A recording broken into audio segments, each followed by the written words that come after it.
I remember that night with a clarity that still feels sharp against my skin, like something unfinished, something that refuses to fade no matter how much time passes. You know that feeling, right? When something is off, but you ignore it. Not because you don't see it, but because you don't want to accept what it might mean. She told me not to come. Simple words. Casual tone. Like it didn't matter. You won't fit in. And I nodded like it made sense. Like I believed her. But deep down, something in you always knows. There's a quiet voice that whispers the truth long before reality slaps you with it. I just didn't listen. So I went anyway. Not as her boyfriend. Not as someone important. Just another face in the crowd. Invisible. Replaceable. Easy to overlook. And maybe that's exactly what I had already become. When I walked into that room, everything felt different. The lights, the music, the way people carried themselves, it wasn't my world. And suddenly, I understood what she meant. I didn't belong there. But then I saw her, standing on that stage like she was born for it. Confident, perfect, untouchable. And for a moment, I didn't recognize her.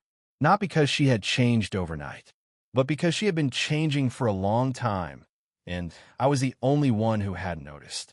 You ever realize you've been loving a version of someone that doesn't exist anymore? That's what it felt like. Then I saw him, her boss, the kind of man people don't question, the kind of man who doesn't need to raise his voice to control a room. Power doesn't ask for attention, it demands it without trying. And she was standing right next to him, not behind, not beside me, next to him. That's when something inside you starts connecting dots you were too blind to see before. And then she spoke. I want to thank the person who believed in me the most. There was a pause. And in that pause, your heart does something strange.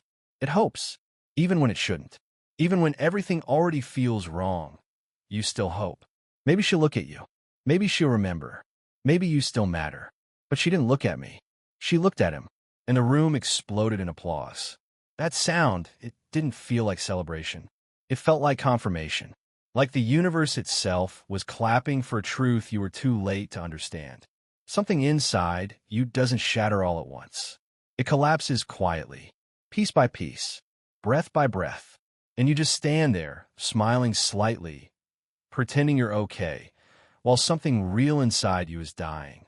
Later, when I asked her, there was no guilt, no hesitation, no attempt to soften the truth.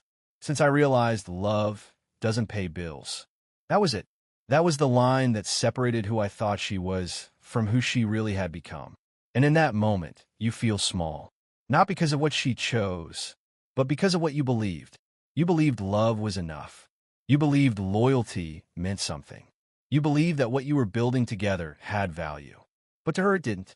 It was temporary, replaceable, convenient, until something better came along. So you traded us for success? Even as you ask it, you already know the answer. I upgraded my life. Upgraded. That word sticks, because it doesn't just end things, it defines them. It means you weren't lost. You were replaced. You weren't wrong. You were insufficient. And that hits deeper than betrayal ever could. Because now it's not just about her choices. It's about how you see yourself. For a moment, you question everything. Your worth, your effort, your place in someone's life. You replay memories, searching for where you went wrong, where you could have been better, where you lost her. But here's the truth most people take too long to accept. You didn't lose her. She revealed herself. There's a difference. And once you see it, really see it, something shifts inside you. The pain doesn't disappear, but it changes. It stops being a wound and starts becoming fuel. Because now, it's not about chasing someone who chose differently. It's about understanding why you were willing to settle for someone who could. That night, I didn't beg. I didn't argue. I didn't try to remind her of what we had. Because for the first time, I saw it clearly. You can't compete with someone who values things you never believed in. And you shouldn't try to.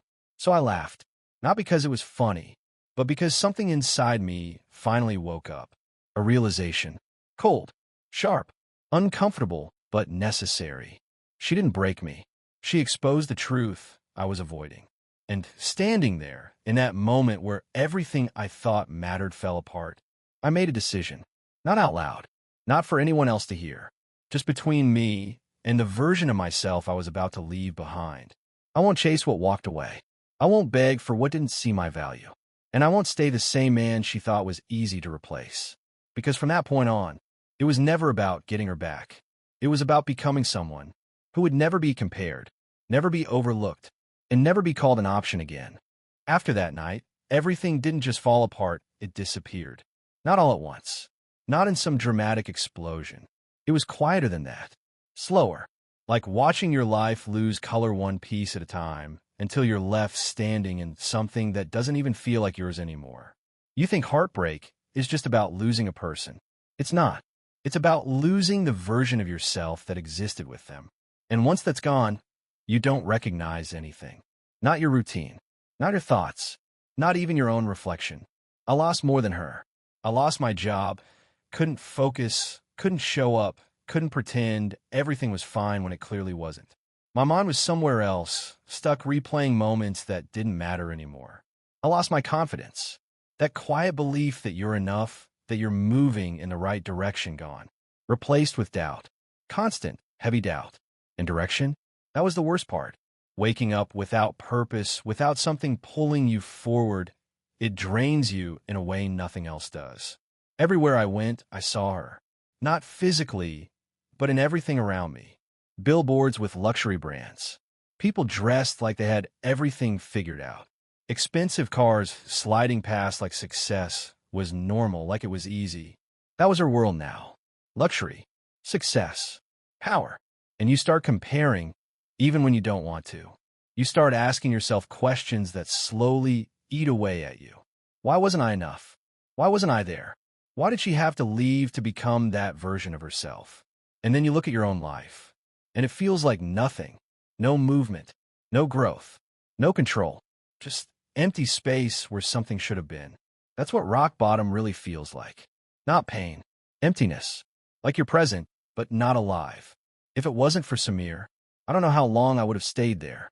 He didn't try to fix me, didn't give me fake comfort, or tell me everything would magically get better. He just looked at me and said, "Cry if you want, but don't stay weak." That line didn't feel soft. It felt real. Because deep down, you know the difference between pain and weakness. Pain is natural. Weakness is when you choose to stay there. I gave her everything, I told him. And I meant it. Every ounce of effort. Every bit of loyalty. Everything I had. But he didn't nod. He didn't agree. He just said, "And she showed you it wasn't enough. Good. Now build something that is." That hit differently. Because for the first time, someone wasn't asking me to focus on her. He was forcing me to look at myself. And that's uncomfortable. Because it's easy to blame someone who hurt you. It's hard to question yourself. But I did. I started asking things I had been avoiding for a long time. Where was I lacking? Not as a boyfriend, but as a man. What did I ignore because it was easier to stay comfortable? Why did I settle into routines that didn't push me forward? Why was I okay being average, hoping that love would somehow fill the gaps I refused to fix? Those questions don't give you immediate answers. They sit with you. They make you uncomfortable. They strip away excuses one by one until all you're left with is truth. And truth doesn't always feel good. Sometimes it feels like failure. But hidden inside that failure is clarity. And clarity changes everything. Because now, you're not confused anymore. You're aware. And awareness is where transformation begins. That's when something inside me shifted. Not loudly. Not dramatically. Just quietly. I stopped blaming her. Not because she was right. But because blaming her wasn't building me. And I needed to build. Not for her. Not to prove anything. But because I couldn't stay where I was anymore. That version of me, broken, lost, directionless, that wasn't who I wanted to be remembered as. I didn't want her back. That desire faded faster than I expected. Because once you start seeing clearly, you realize something important. You weren't chasing love. You were chasing validation. And once you stop needing that, you become dangerous in a different way. Focused, controlled, unshaken. I didn't want revenge. Revenge is emotional, temporary, weak. What I wanted was power. The kind of power that doesn't need to be announced. The kind that shows up in how you walk, how you think, how you move through life. Power that makes you untouchable, not because people fear you, but because you no longer depend on anyone to feel whole. I wanted to become someone who could never be made to feel small again. And that decision, that quiet, personal decision, that's where everything truly began. So I started again, not from where I left off, not from some advantage or support system. From zero. No confidence, no direction, no guarantees, just awareness and a decision to not stay the same. And here's what no one tells you about starting from zero. It's not exciting. It's not motivational. It's painful. It's waking up every day and choosing discipline when you still feel broken. It's working on yourself when no one is watching, when no one cares, when there's no immediate reward. It's facing the parts of you that failed and rebuilding them slowly, patiently, without shortcuts. There were days I wanted to quit. Days where the old version of me felt easier.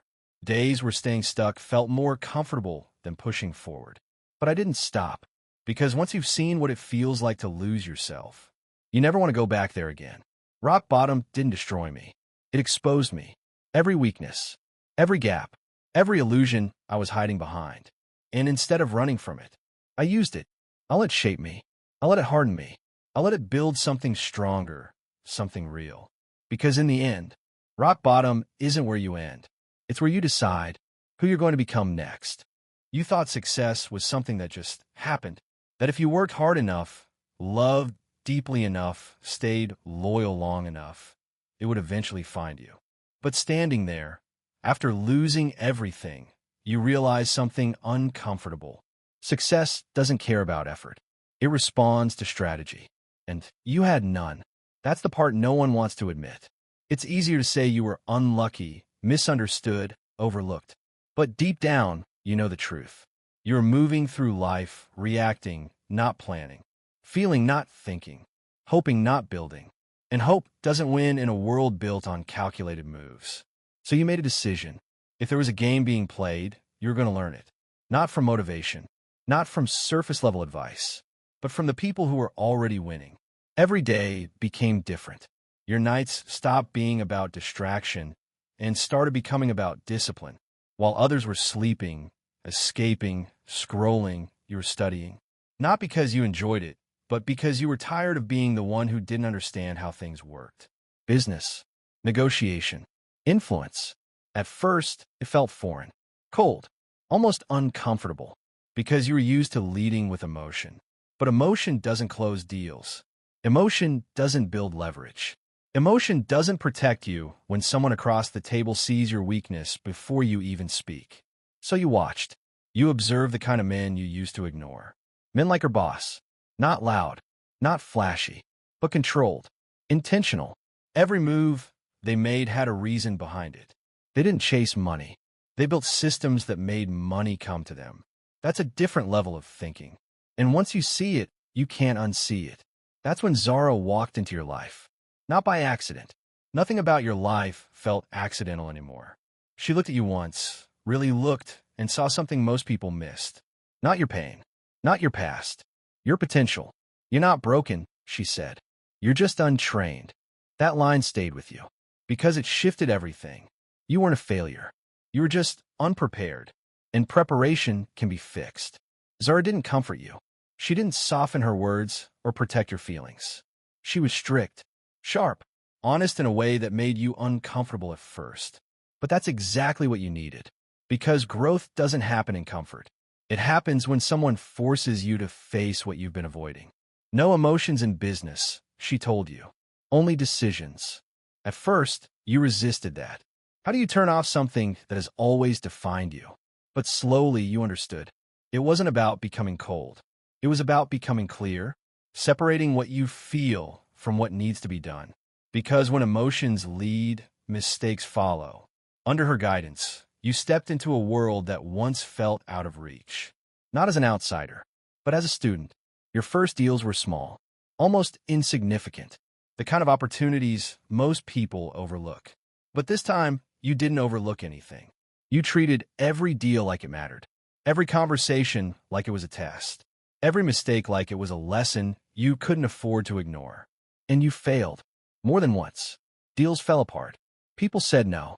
You misread situations. trusted the wrong signals, made decisions too early or too late. Each failure hit you, not like before, where it would break you, but in a different way. Now it sharpened you, because this time, failure wasn't the end. It was feedback, and feedback is valuable. That's the difference. Before, you avoided failure because it made you feel weak. Now, you used it because it made you better. Zara never let you settle.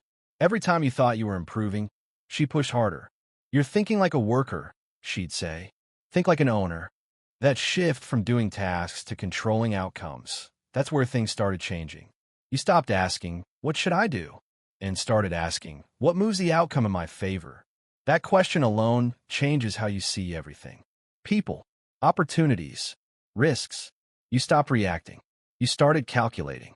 And slowly, something inside you became steady. Not emotional, not impulsive, controlled. That control, it builds confidence in a different way. Not loud confidence, not the kind that need validation, but quiet certainty, the kind that doesn't shake when things go wrong, because you already planned for that possibility. And then, something unexpected happens. You start seeing results.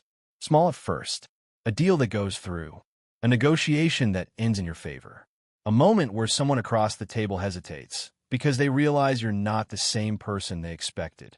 That's when you know you're changing, not into someone else, but into a version of yourself that was always there, just never developed. And that's when the game stops feeling overwhelming, because now you understand it. You see the patterns, the moves behind the moves, the intentions behind the words. You're no longer guessing. You're reading. And when you can read the game, you can play it. And when you can play it, you can win. Slowly, consistently, without noise, without needing approval. Just progress. That's what people don't see. They see success and call it luck. They see results and assume it came easy. But they don't see the nights you spent rebuilding your mind. They don't see the failures you turned into lessons. They don't see the discipline it took to become someone who can sit at the table and not feel small anymore. Because now, you're not reacting to life. You're shaping it. And that changes everything. Because once you understand the game, you stop being played by it, and you start playing it on your terms. And that's when winning stops being a possibility and starts becoming a pattern. Years passed, not quickly, not in some smooth, cinematic way where everything just falls into place. They passed with pressure, with discipline, with quiet sacrifices no one applauded. And somewhere in those years, you stop counting time. Because when you're building something real, you don't measure progress in days. You measure it in transformation. And then one day, without warning, his name appeared again. Not in a memory, not in a passing thought, in the real world. A headline, a conversation, a shift. Her boss, the same man who once stood on that stage like he owned everything, including the moment that broke you. But this time, something was different. He wasn't untouchable anymore. You start digging, not emotionally, not impulsively, strategically. And what you find changes everything. His company, the empire that once felt impossible to reach, was weakening. Bad decisions stacking on top of each other. Internal conflicts eating away at structure. Leadership that looked strong from the outside, but was fragile underneath. And that's when it hits you. Power doesn't collapse loudly. It cracks silently until someone notices. You didn't see revenge. You saw opportunity.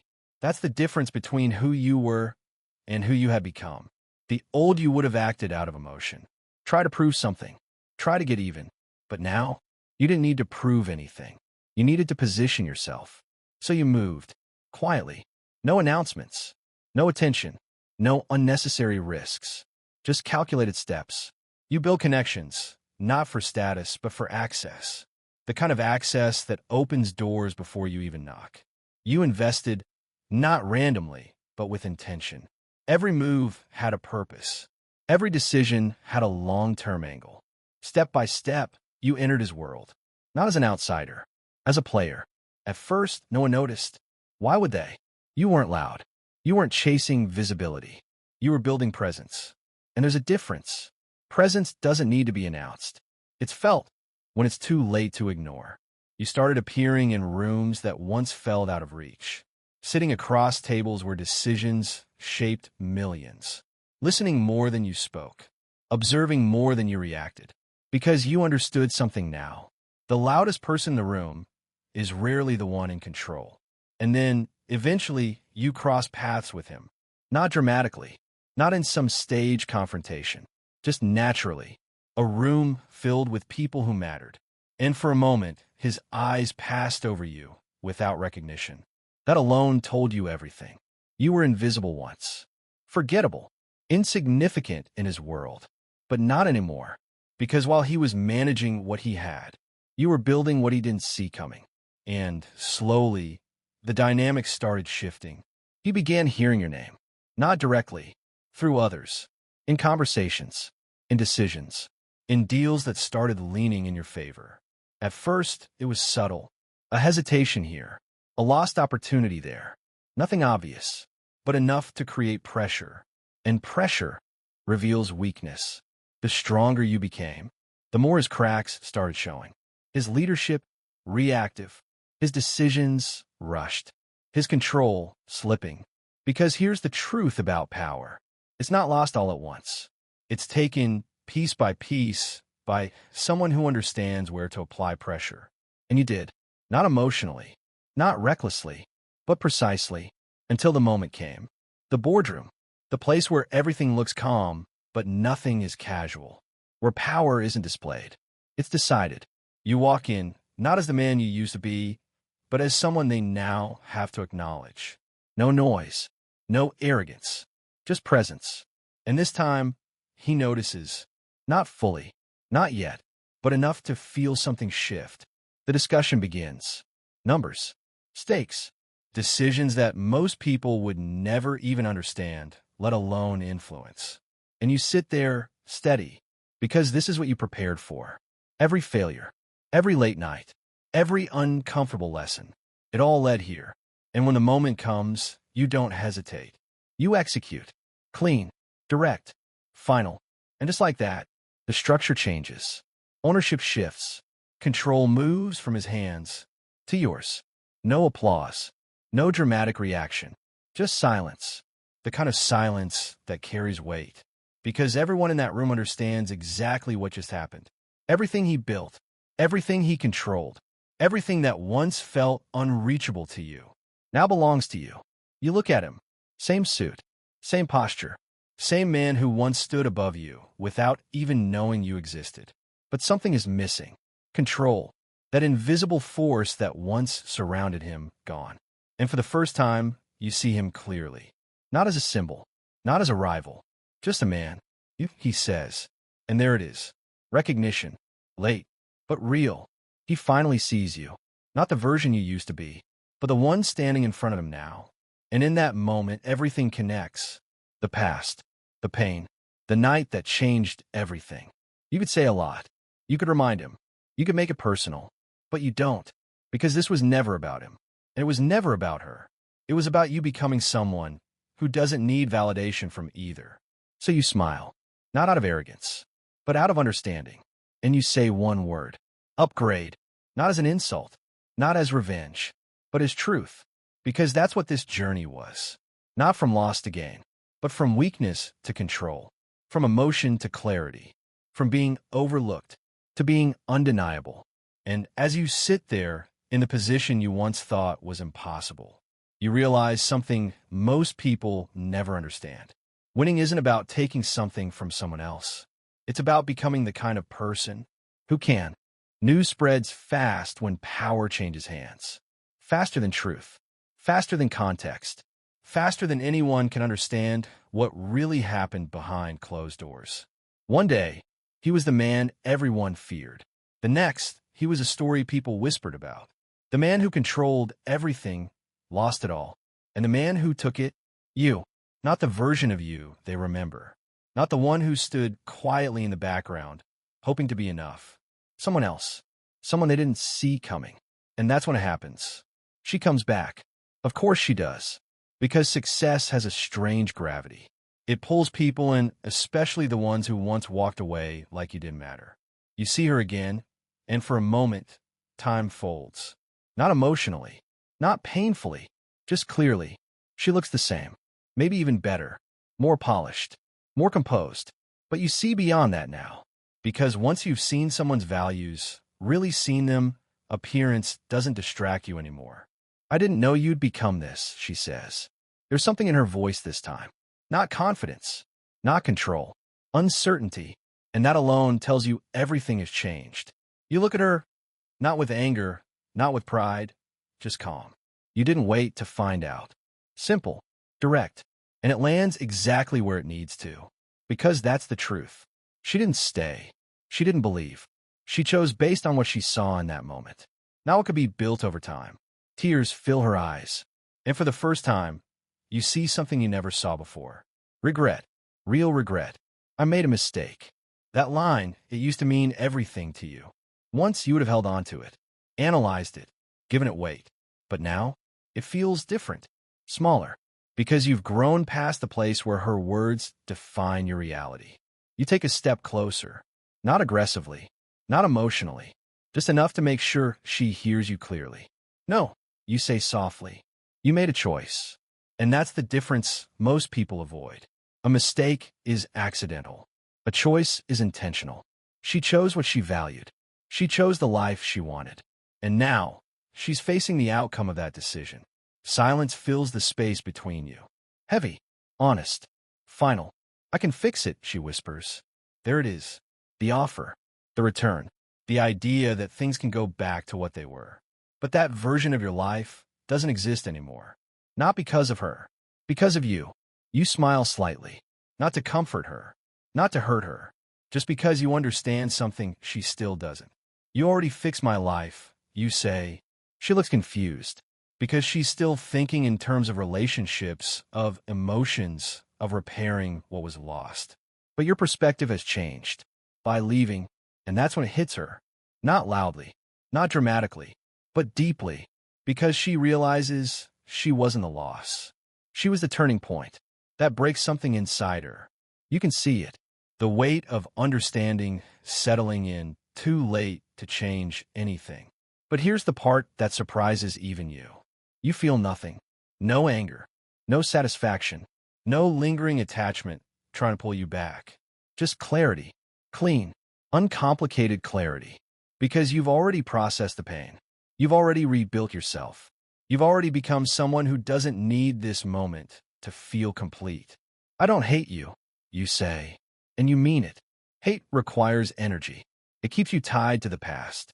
And you're no longer living there. But I don't need you either. That's the line that defines everything. Not rejection. Not revenge. Freedom. Because needing someone, especially someone who once made you feel small, keeps you vulnerable in ways you don't even realize. And now, you're not vulnerable in that way anymore. You're whole. Not because of what you gained, but because of what you no longer depend on. She stands there, searching for something to hold on to. Some version of you that might still respond the way you used to. But that version is gone. Not hidden. Not suppressed. Gone. And for the first time, she sees the consequence of her choice in its full form. Not your success. Your independence. That's what she can't reach. And that's what hurts the most. You turn to leave. Not dramatically. Not slowly. Just naturally. Because there's nothing left to say. Nothing left to prove. And as you walk away, something settles inside you. Not excitement. Not pride. Understanding. Deep, grounded understanding. She chased success. But in doing so, she lost something she didn't realize had value until it was gone. You lost everything.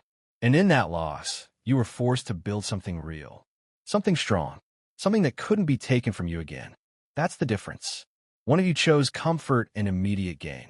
The other chose growth after being left with nothing. And only one of those paths leads to lasting power. Because in the end, the company, the money, the status, none of that is the real victory. The real victory is standing in front of someone who wants to find your worth and realizing they don't define anything anymore, that their choices no longer control how you feel, that their presence doesn't change who you become, that you are complete with or without them. And that realization, it doesn't feel loud. It doesn't need to be seen, but it changes everything. Because once you reach that point, you're no longer chasing anything. You're choosing. And that is what real power looks like.